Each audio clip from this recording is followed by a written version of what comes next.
Sa mga travel at excited na tayo at ngayon nga kumulo na ang ating pinuso and this is it mga ka-travel. Andito na ang ating pinuso or balisungsong here at Legazpi City, Albay. Diba mga ka-travel, saktong-sakto lang yung ating pagkakaluto, hindi siya gaanong napabayaan,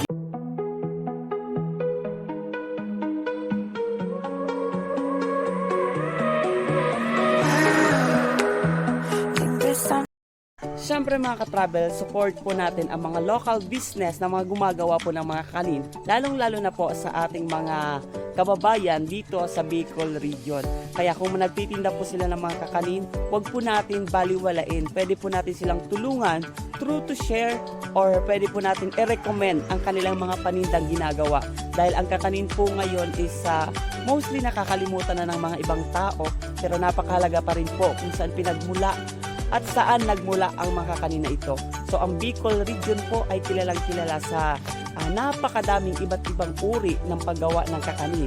Gaya na nga ng ibos, ng balisongsong, at ng binutong, at napakarami pang iba. So mga ka-travel, nandito tayo ngayon sa Legazpi City, Albay, kung saan dito po natin gagawin yung paggawa ng suman or ibos and also yung binutong and yung balisongsong. So, dito po natin lulutuin at ipapakita po namin kung paano nga ba gawin paano nga ba ang procedure ng paggawa ng mga ito. At syempre mga ka-travel, simulan na natin ang pagluto ng ating pinuso or balisongsong here at Buyuan, Legazpi City, Albay. So ito na po yung ating pulutan na bigas na giniling. Nilalagyan po natin ng asukal at hinahalo natin. So mga ka-travel, lalagyan din po natin ng tubig para lumapot po yung ating bigas na pulutan at hahaluin po natin siya ng hahaluin para po later makapagsimula na tayo magbalot ng ating pinuso or balisongsong. Siyempre mga ka-travel, hahaluin lang natin ang hahaluin para pumantay siya na wala nang matitirang hindi pa nababasa ng tubig. So kailangan talaga mga ka-travel, may tiyaga ka dito sa paghahalo ng pulutan na bigas na ito. At lalagyan natin mga ka-travel ng nyog. Ito yung nyog na ating ginutgot kanina. So ilalagay din natin to mga ka-travel kasi isa rin daw ito kasi nagpapasarap ng bilosongsong or pinuso. Kaya naman ngayon ko lang siya nalaman na ang paggawa pala ng pinuso or balisongsong nilalagyan pala niya ng nyog. Tapos ganun yung mga ka-travel, pag medyo kulang pa yung tubig, kailangan natin matansya na hindi siya gaanong tuyong-tuyo. Kailangan basang-basa siya. So para at least pag nilagay na natin siya sa lalagyan mga ka-travel, madali lang natin malagyan. So since tuyong-tuyo po yung ginawa natin kanina, so lalagyan natin ng additional water para mas lalong lumapot po siya. Ayan, so syempre hahaluin natin ng hahaluin para mas mamix po yung nilagay nating asukal at yung nyog.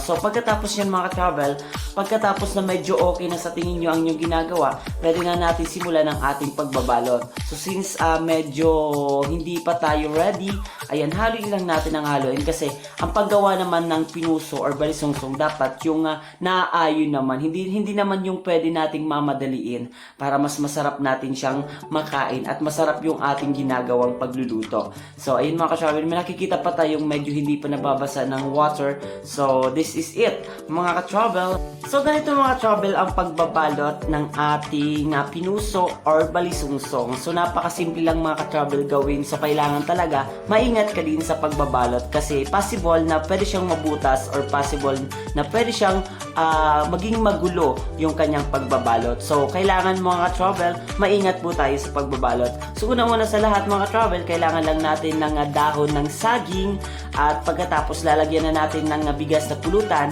at paglagay natin mga ka-travel dahan-dahan so since medyo malagkit kasi yung bagay na hinahawakan natin, so kailangan dahan-dahan tayo. So ayan, tutupiin natin mga ka-travel, ganyan, pagtupi natin mga 2 or 3 tapos isang pali papunta sa likod at pagkatapos iipitin natin mga travel.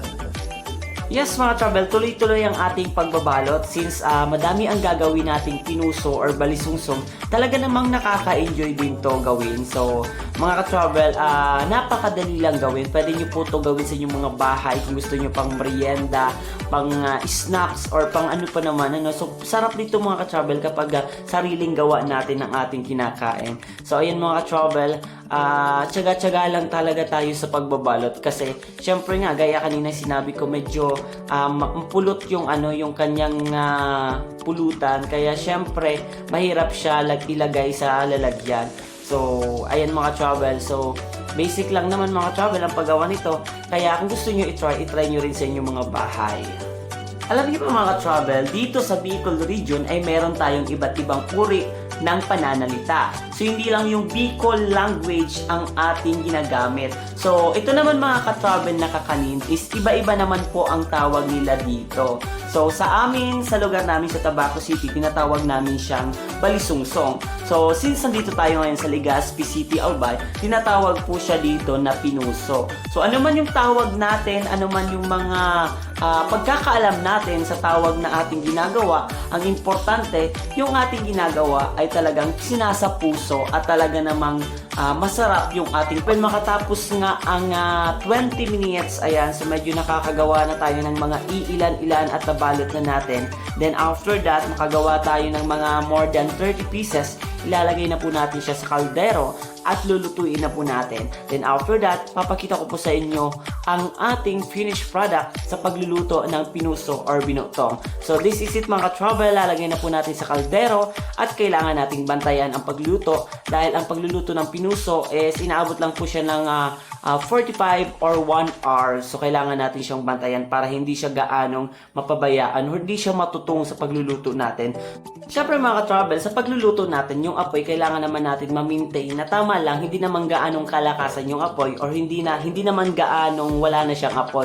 So kailangan natin ma-maintain at tama lang, no? So talagang makapakulo lang talaga tayo ng tubig. So kailangan natin siya bantayan mga ka-travel. So mga ka-travel, ayan, ito pa rin yung ginagamit nating traditional sa pagluluto, yung tatlong bato at mga kahoy. So ito talaga yung mostly pinaglulutuan ng mga kakanin dahil dito masarap daw po lutuin. So since busy tayo mga ka-travel sa kakabantay ng ating pinuso or balisungsong sa pagluluto, syempre mga ka-travel, habang ginagawa ko to, talaga namang nag-e-enjoy ako kasi unang-una sa lahat, nararanasan ko yung mga dating hindi ko nararanasan dito sa Travel to Bicol. So sobrang napakasaya mga ka-travel at excited na tayo at ngayon nga kumulo na ang ating pinuso.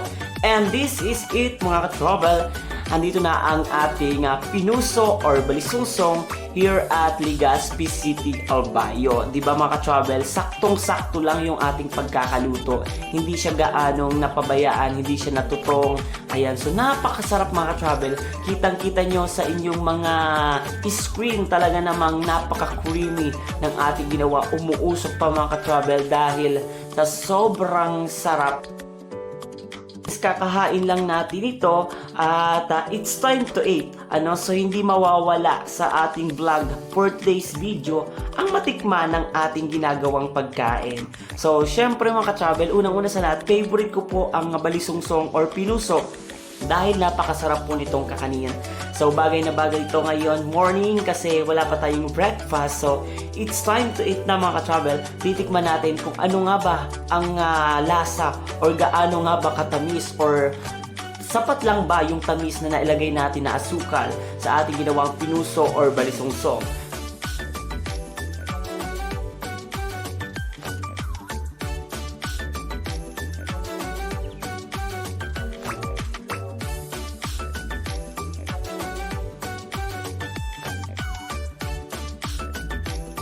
At syempre mga travel, ito na nga ang ating pinag-uusapan bago matapos ang ating programa. Hindi pwedeng hindi natin matikman.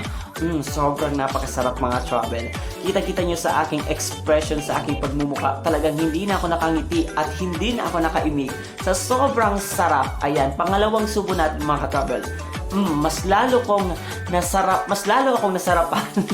Sobrang napakasarap mga travel. Tamang-tama lang yung ating paglalagay ng asukal.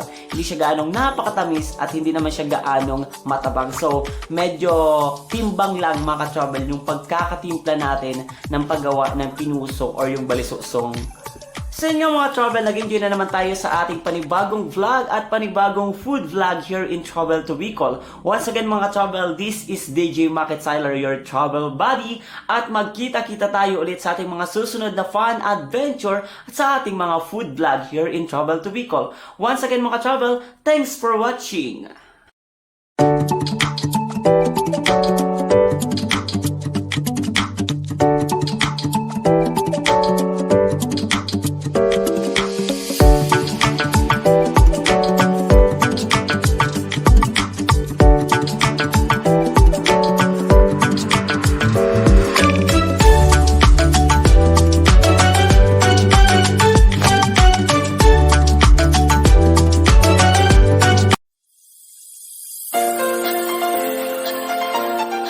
RGM deliver you the best products. What you want, we have it all.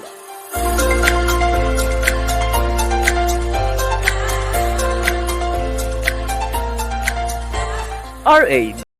Siyempre mga ka-travel, support po natin ang mga local business na mga gumagawa po ng mga kanin, lalong-lalo na po sa ating mga kababayan dito sa Bicol region. Kaya kung nagtitinda po sila ng mga kakanin, huwag po natin baliwalain. Pwede po natin silang tulungan through to share, or pwede po natin i-recommend ang kanilang mga panindang ginagawa. Dahil ang kakanin po ngayon is mostly nakakalimutan na ng mga ibang tao, pero napakahalaga pa rin po kung saan pinagmula at saan nagmula ang mga kakanin na ito. So ang Bicol region po ay kilalang kilala sa napakadaming iba't ibang uri ng paggawa ng kakanin. Gaya na nga ng ibos, ng balisongsong, at ng binutong, at napakarami pang iba. So mga ka-travel, nandito tayo ngayon sa Legazpi City, Albay, kung saan dito po natin gagawin yung paggawa ng suman. Skin on my skin, oh.